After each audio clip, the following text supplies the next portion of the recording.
it's your girl Emily here. Thank you for clicking on my video about how to build a workout plan. Hopefully I can bring some inspiration and motivation to you guys. First, let's talk about why is it important to have a workout plan. It's important to have a workout plan because it's going to keep you organized and it's going to keep you mindful about what you're doing to your body and what exercises you're putting through it. Having a workout plan is really convenient, especially when you're going to the gym or you're working at home and you just don't really know what to do.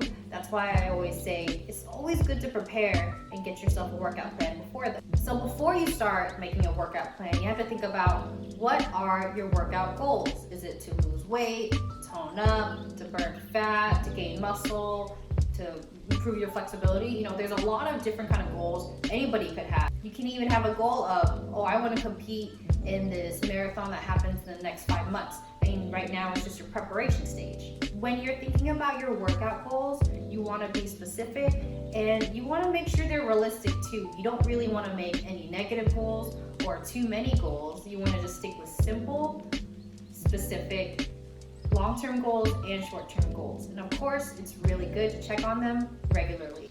For your workout plan, some people might want to work out for only 30 minutes, some people work out for an hour. It's completely up to you to determine how much time you're willing to put into exercise. Whether it's to split your exercise routine in half, do it in the morning, do it at night, or just do it in one whole session, it's completely up to you. When making a workout plan, you have to think about what exercises will you be implementing into your plan. And they don't have to necessarily just be weight training or body weight. You know, you can also do Pilates, there's aquatic exercises, there's Tai Chi, there's martial arts. Anything that gets the body's blood circulation going is still an activity. So it's really good to think about what kind of exercises are you intrigued by, or what exercises can you do to benefit your body a whole lot better the way that you want it. Now let's talk about what muscle groups to exercise when you're putting your plan together. The muscle groups you could work out are your quads, which are the top of your legs, biceps, triceps, shoulders, chest, your back, your glutes, your core, your calves. You can work out absolutely anything that makes your body move. You can build muscle on top of anything that's already there. It's completely up to you. Some people just do 2 or 3 full body workouts a week and they still get their exercise in.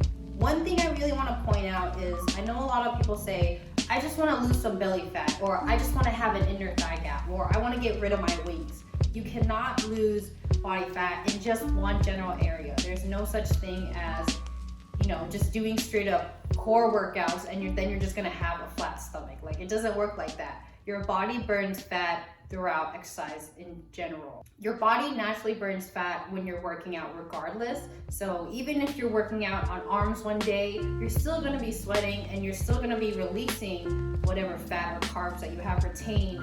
Next, let's talk about training volume.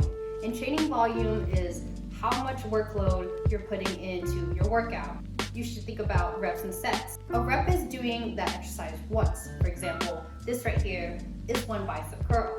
If I were to do 12 of these for 1 set, that's 1 set of bicep curls. 3 sets of bicep curls in total would be 36 bicep curls. So from there, it's very simple math. It's really easy to put together. If you're wondering about how many reps you should do, it's good to start from 8 to 10 reps and gradually progress yourself to do maybe 10 to 15 reps.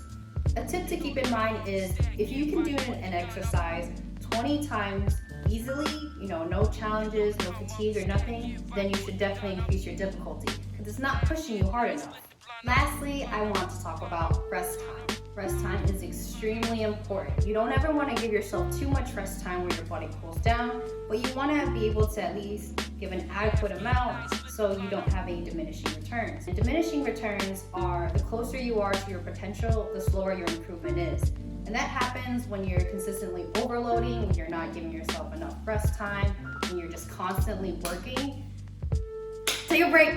It's okay to relax. When you're relaxing, you're still doing something. So earn that rest. Work hard and earn your rest. If you're doing heavy lifting, I would say give yourself 3 minutes before you start your next set. For moderate intensity, give yourself a 1 to 2 minute break. And for circuit training or exercises and sets that take a large amount of time, I would say give yourself as much rest as you need until you're prepared to do your another set. So this here is a workout plan that I made. It's very simple. It's just the exercises, how many reps, how long is my break time, my rest time, and it's just very simple. You know, you just go into the gym and this is all you have to think about, all you have to look at. You don't have to go on your phone to look up new exercises. Just make sure you're prepared. It's always good to come to the gym or get ready to work out beforehand by being prepared. Thank you guys for watching this video. I hope you guys enjoyed it. Please leave any comments below if you have any questions about building a workout plan or you want some more tips. Just let me know, and then hopefully I can see you guys soon.